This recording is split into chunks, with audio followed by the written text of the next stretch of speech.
All right, Shalom. All praises to Yahweh, Ba'ashim Yahushai, Ba'ashim Rakakwadash. Double honors to the apostles and the elders of Great Millstone who rule well, and peace and salutations to the hopeful elect. Basically, I wanted to do this video on examining the word woe and how it applies in the scriptures. All right, because you got a lot of people out there, that try to save, that think everybody has a chance of salvation, everybody can be saved, that it's basically wrong of you to condemn anybody or to basically say, oh, this person's going to be destroyed and stuff like that. That's really looked down upon, when we say it, when we say the so-called white man, the Edomites are going to be destroyed. But when you go into the scriptures, the word woe is in there, and a lot of people, they also, who the world ignorantly calls Jesus Christ, his name is Yahweh Shai. They think he was soft and effeminate, you know what I'm saying? And they think the Bible is just this go happy lucky book, you know what I'm saying? And they don't know that destruction is about to come. They're not pushing or preaching destruction. All right. And even amongst the Israelites, you got people out there who aren't pushing, that Jacob's trouble is coming. All right. That a time of distress and anguish is coming upon the earth. And all that has to do with the word woe, which is why I wanted to go into it, because it's clear as day. Once you go into these words, all right, once I go into this word, you're really going to see that the Lord is bringing destruction to this whole world. All right, because of the wickedness that's flourishing in this world, the Lord is going to bring destruction. So let me go into that word woe. First, I'm going to get the definition. It says in the King James Bible Dictionary, woe, Webster's 1828, Webster's 1828 dictionary, woe, grief, sorrow, misery, a heavy calamity. All right, a curse. So basically, woe means destruction. All right, and with destruction comes grief, sorrow, misery, a heavy calamity. All right, sorrow, misery, a bad time, a horrible time. All right, that's what woe means. It's all those are synonyms for the word. All right, but mainly, it just accompanies destruction. All right, so now that we know what woe means, all right, basically not a good time. You know what I'm saying? Again, it's a grief, sorrow, misery, a heavy calamity. All right, so when we examine the scriptures and we look at where woe is applied, and we can see if that, because obviously the scriptures, when they say woe, they're saying it for a certain reason. They're saying it directed towards something. All right, so when we read the scriptures, we can and we're going to go into the various places that it has the word woe in here. We can see if it's directed towards something that has not happened yet. Which if that's the case, you know what I'm saying, then that means that all these churches and everybody is wrong. All right, what they're pushing. All right, because they don't push that a bad time is coming upon the earth, and that's contrary to the scriptures. Revelation 11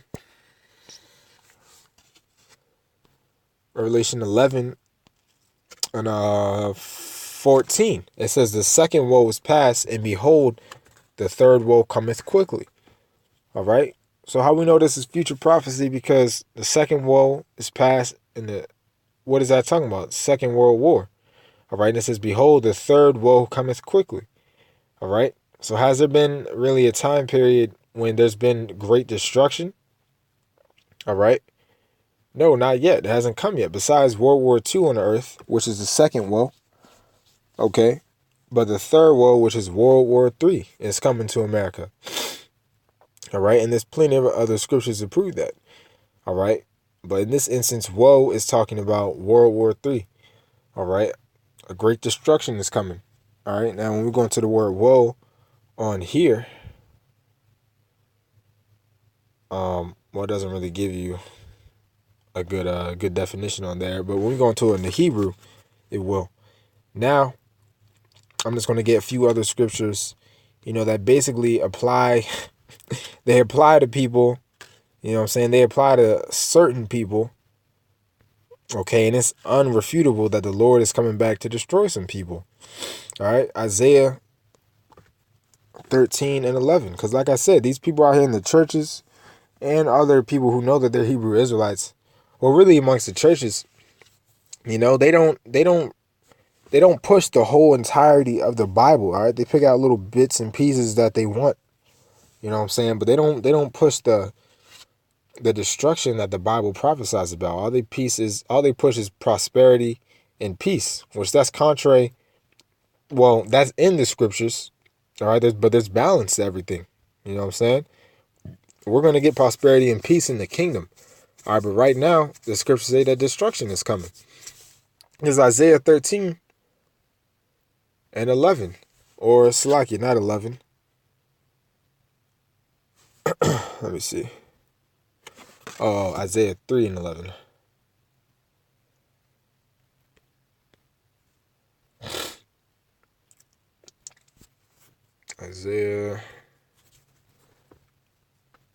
Isaiah 3 and 11. Woe unto the wicked, it shall be ill with him, for the reward of his hand shall be given him. All right. So who is the wicked first and foremost? Because it said woe unto the wicked. All right. Which means that the Lord is going to bring destruction unto a certain people, unto the wicked. All right.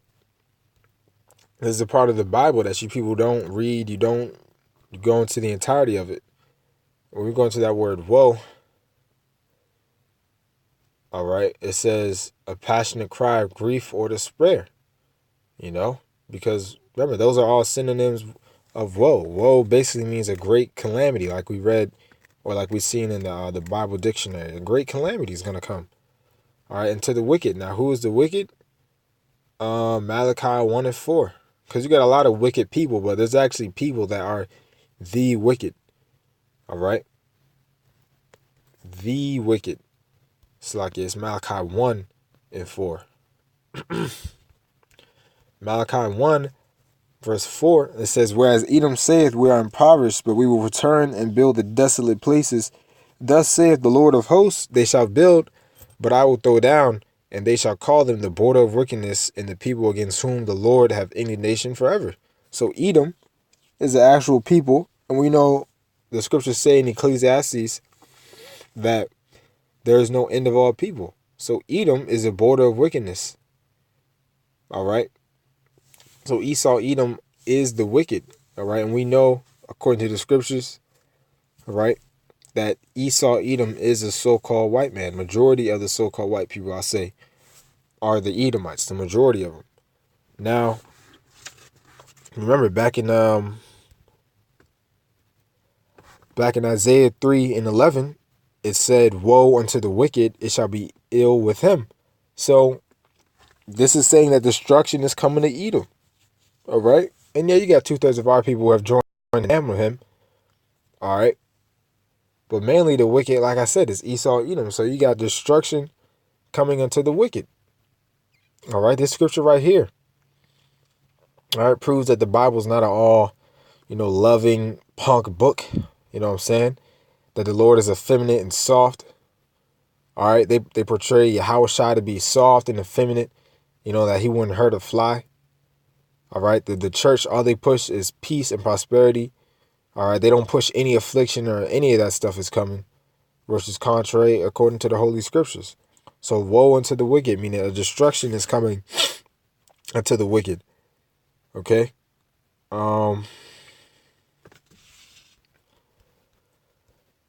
Isaiah 5 and 20. All right.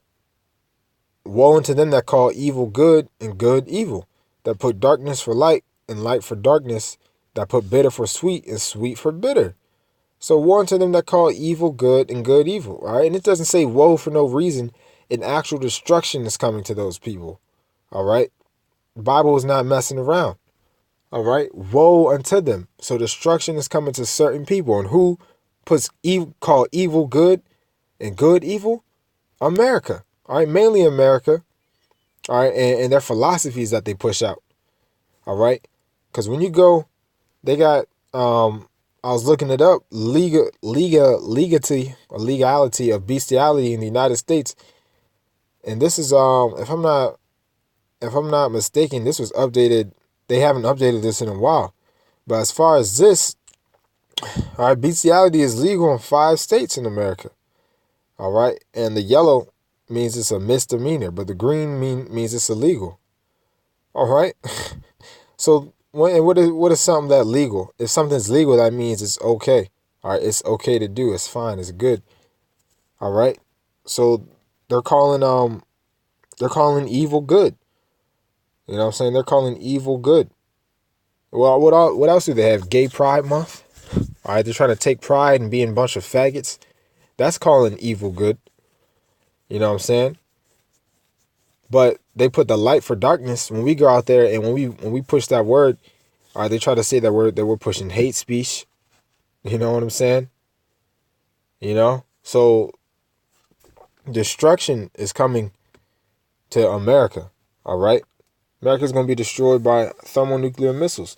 And the elites that rule this whole world, the elite bankers, they're the main ones pushing it. All right, they're the main ones that call evil good and good evil. All right. Now, let me see. Let me get this real quick. Matthew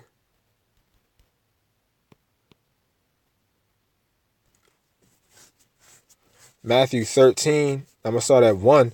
It says, the same day when Yahweh shied of the house and sat by the seaside, or what's it like? I was looking at it on something else. But so, basically the red means Yahweh Shai is speaking. But I was looking at it on my computer earlier, so I was gonna start at 1. Just so you can see it's Yahweh Shai speaking.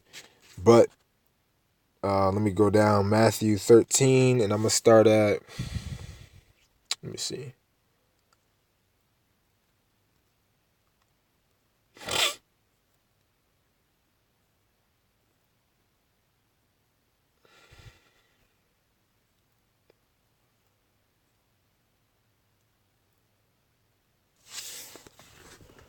Slovakia. I'm trying to see where I'm gonna start.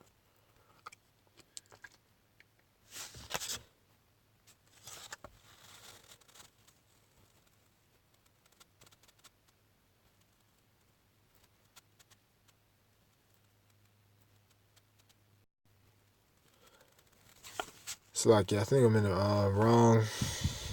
wrong scripture.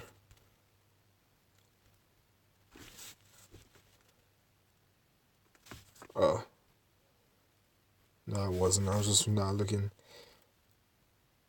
So Matthew 13, the point is at 17, but I'm going to start. Let me see.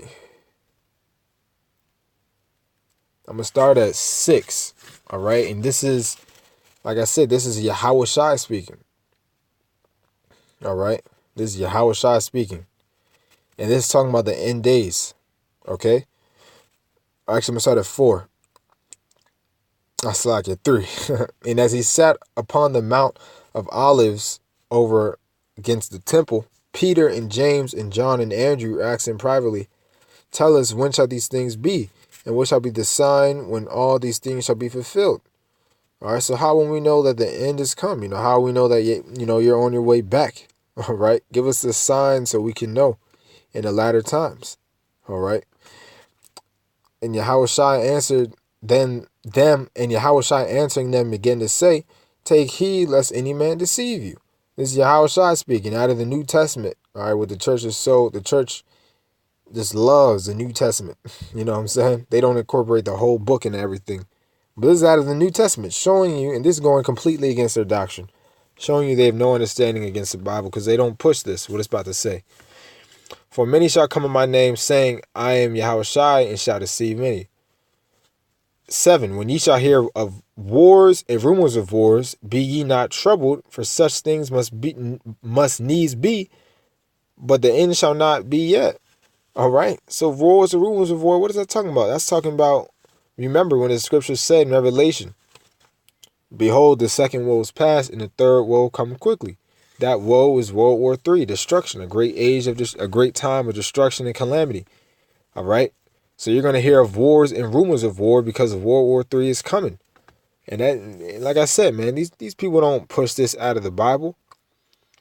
All right. Joel Osteen is not talking to you about this. All Joel Osteen is talking to you about is how to get money. How to pray to God the money. Live a amazing life in this world is what he wants you to do, which really he doesn't even care. You know what I'm saying? He's making money off you fools giving him money every week, flying his private jets and his mansions. For nation shall rise against nation, and kingdom against kingdom, and there shall be earthquakes in diverse places, and there shall be famines and troubles. These are the beginning of sorrows. All right. And what was another synonym for grief? All right, grief, sorrow. All right. So Yahushua is speaking of he's speaking of many woes that are about to come. All right. Now we go down to verse 17. Yahushua speaking again. But woe to them that are with child, and to them that give suck in those days. Meaning what? When all hell breaks loose, it's going to be a burden to have a baby. All right? Destruction is going to come into you if you're not a part of the elect. You know what I'm saying? A swift destruction, Or you might even eat your own child. People are going to be resorting to cannibalism in that day, You might even eat your own child because you're starving. All right? Or your baby. And like I said, this is talking about, if you're not a part of the elect, of course the elect are going to be protected. But it's saying, woe to them that are with child. Basically meaning it's not going to be, a good thing if you have a baby in those times, even if you are a part of the elect. You know what I'm saying? Because the scriptures do say the elect shall scarcely be saved, meaning we just going to make it. You know what I'm saying? You might be trying to hide, and your baby might, cry, give you away where you're at. You got to feed it. So basically it's just going to be a burden, but hey, that's another example of woe in the scriptures out of the Lord's mouth himself. All right. So yeah, I just wanted to go into that word woe, you know what I'm saying? Because it goes directly against a lot of people's understanding of the scriptures. Like I said, when people read and when people go into church, they don't bring out the destruction that the scripture prophesies that's going to happen. All right. So when you go into that word woe, it will open up your understanding to what this Bible's about. Of course, you got a balance. All right. But you got a lot of destruction that's about to come to this world. All right. Specifically America, and all you Edomites. Okay. But with that, Lord's willing, we're edified. All praises to Yahweh. Ba'ashem Yahushai, Ba'ashem, B'Kar Kodash, Shalom.